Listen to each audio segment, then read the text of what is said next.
Assalamualaikum. Today our group will present about usul fiqh and e-discipline. My name is Rozi binti Ramli, matrix number 249385. Okay, I will elaborate about introduction usul fiqh and e-discipline. Okay, in general, the concept of Islamic education is a process construction of human intellect and attitudes, habits and personalities. It is towards a perfection of piety in all aspects of life based on the Quran and Sunnah. Okay, the goal is to produce individuals who are knowledgeable, skilled, responsible, faithful, and pious to ensure the balance of potential in life towards achieving the pleasure of Allah Subhanahu Wa Taala. In Quran, said as the main source of Islamic education is the revelation of Allah revealed to the Prophet Muhammad sallallahu alaihi wasallam through the intercession of the Jibril gradually for 23 years, which is 13 years in Makkah and 10 years in Medina. While the Sunnah in all the words, deeds, action or pledge of the Prophet Muhammad sallallahu alaihi wasallam, who act as an interpreter and clarify to the entire contents of the Quran. In the meantime of the companions, the knowledge of the methods of fiqh began to develop. Okay, the words of the companions are the general law or a general method, in additional to the rules of fiqhiyah taken from hadith. Okay, the development of this knowledge saw the birth of fuqaha figures after they issued many methods of fiqh.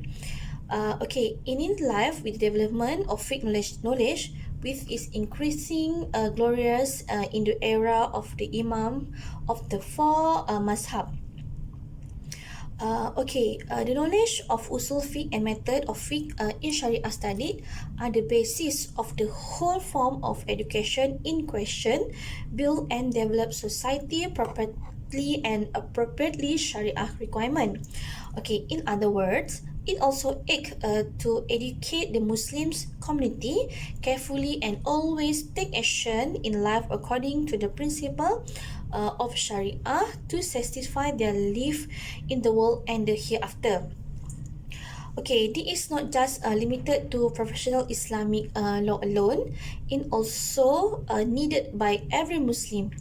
Okay, every Muslim should understand and appreciate the method of usul fiqh and the method starting from childhood, adolescent, adulthood to elderly, with a perfect understanding will allow them to make the right decision and in accordance with the situation that surrounds their life of individuals, families, and even their local social. Okay, on definitions, the word usul fiqh come from two words, irid usul and al-fiqh. Usul means the basic source, method or proposition. Meanwhile, al-fiqh in term of language means understanding something. In term of Shara, al-fiqh means knowledge of the law of Shara related to the act of mukallaf, which is understood through tafsili arguments. When the two words of usul and al-fiqh are combined, it can be termed as follow. As what we call usul fiqh is the knowledge of the methods of deducting, mean issuing the laws of Sharia related to the act of mukallaf from the argument of tafsili. Okay, for example, the obligation of prayer is shown through the evidence of the Quran. In Surah Al-Baqarah, verse 43, you can say, and be steadfast in prayer, practice regular charity, and bow down your heads with those who bow down in worship. Okay, based on the text, what we can define is the scholars of Usul Fiqh issued the law of performing the prayer is obligatory on every mukallaf. Okay, my partner Puan Haliza Ramli will elaborate more discussion what I have this explained just now. Okay, and then that's all from me. Thank you. Thank you, Rozaini, for explanation about introduction and definition usul fiqh. I will continue discussion regarding the relationship between usul fiqh and fiqh, scope of discussion of usul fiqh, and the importance of usul fiqh. Firstly, the relationship between usul fiqh and fiqh. Usul fiqh is a method that serves to protect the scholars of fiqh and mujtahid from making mistakes in the meaning of law. The same, the principles of fiqh and usul fiqh both discuss related to Islamic proposition such as the Quran and Sunnah.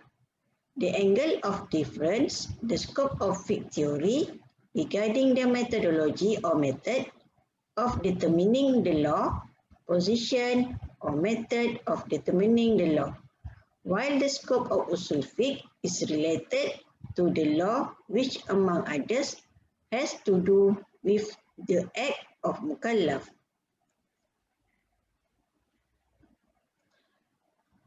Secondly, scope of discussion of fiqh proposal.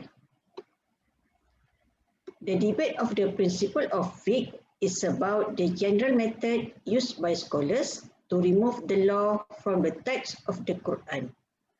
From the discussion, the Islamic proposition and methods made to show a law related to the act of mukallaf.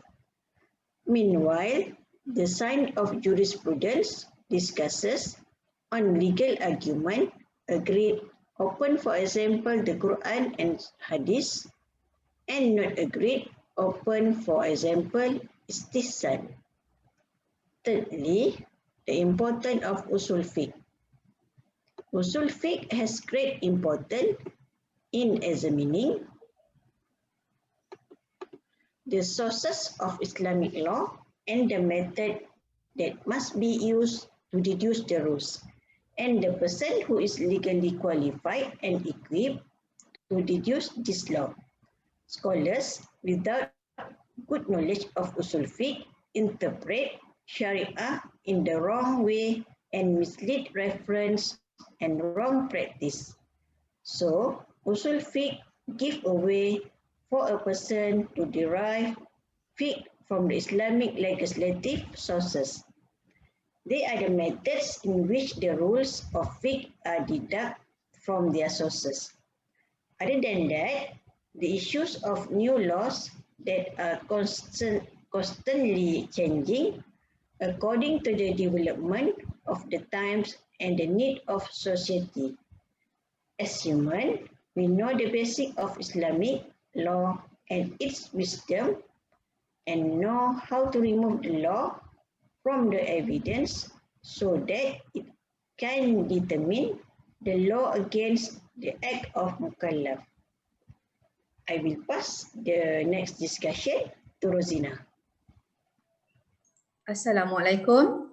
Thank you, Harliza, for the presentation about the relationship between usul fiqh and scope of discussion of fiqh proposal.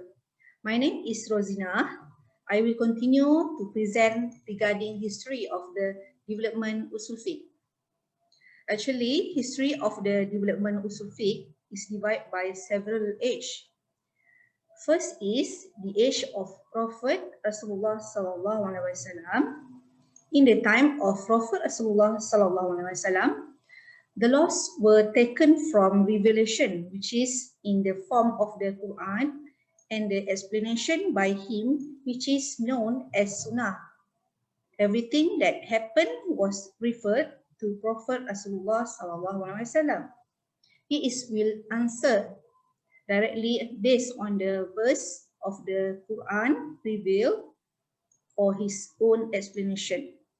Ijtihad is performed in matters that are not specified in the Quran and Sunnah. Okay, next is the age of Sahabat. After Prophet Rasulullah sallallahu alaihi wasallam death, any problems that arose were referred to the companions. They are able to instill the law directly from Quran and Sunnah due to the several factors, including in the age of Sahabat due to several factors. First, good command of Arabic allows them to understand the Quran and Sunnah accurately. Second, have knowledge of the reason for the nuzul of the verse and the reasons for the hadith being received. Third is they are the narrators of hadith. Therefore, they don't need a specific method to determine the authenticity of a hadith. Okay. Next is the age of Tabi'in. In the time of Tabi'in, the ulama took the law not much different from the time of the companions. This similarity is due to the distance of their time with the death of Prophet Rasulullah sallallahu alaihi wasallam was not too far. Only they, if a law is not found in the Quran, Sunnah, and Ijma', they will refer to the use of the companions before they perform the ijtihad. Therefore, the idea to compile the science of fiqh has not yet emerged at that time. Okay, next is the age of the emergence of the science of fiqh. At that time, there were many new problems that didn't have clear legal provisions in the Quran and Sunnah. This situation caused the ulama to start compiling certain methods called usul fiqh to be used as a basis for their ijtihad. This happened at the end of the 2nd century Hijriah. Okay, that's all from me. Next, my friend Izwan will continue to present for more points. Thank you.